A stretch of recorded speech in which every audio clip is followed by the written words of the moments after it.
Today I want to talk to you about voice. And voice is something that everybody struggles with. I struggle with it all the time. How do I most authentically sound like myself?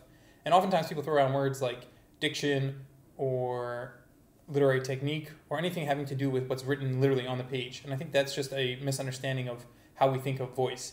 Voice in this case is obviously a metaphor. It's not literal. And really when we're thinking about voice, it's a lot of parts coming together. So that might be your historical context, your diction, and how you put something on a page, the line breaks, the specifics of commas, periods, grammar, right? There's a lot of parts to a voice. And really what makes it authentic is that you don't edit it or think about somebody else's coming in and trying to understand. Really, a voice is something that's natural. And natural means non-edited, right? You don't have to think about it.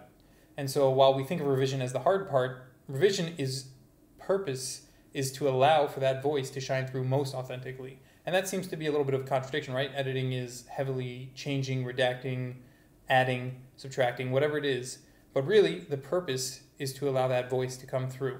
And as we were talking about last time, where we were talking about translation, something to think about here is, again, the context in which a poem is presented or a story is presented, and how everything in that must serve the purpose of the art or the exploration or the voice in this case.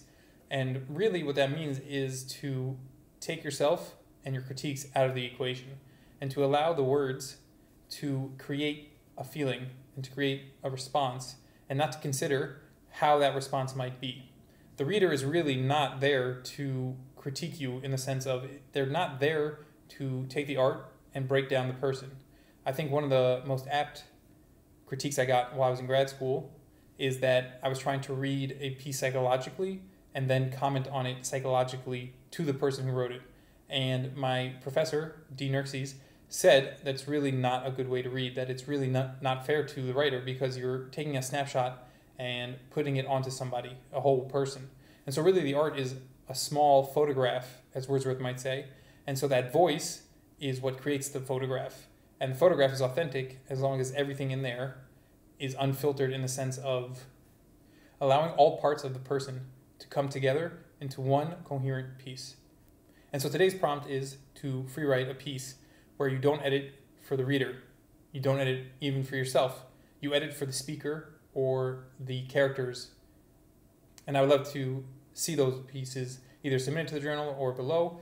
And again, if you enjoy what we're doing here at the JLJ, please feel free to like and share this video. Of course, you can also support us on Patreon or PayPal. And again, we'll see you next time.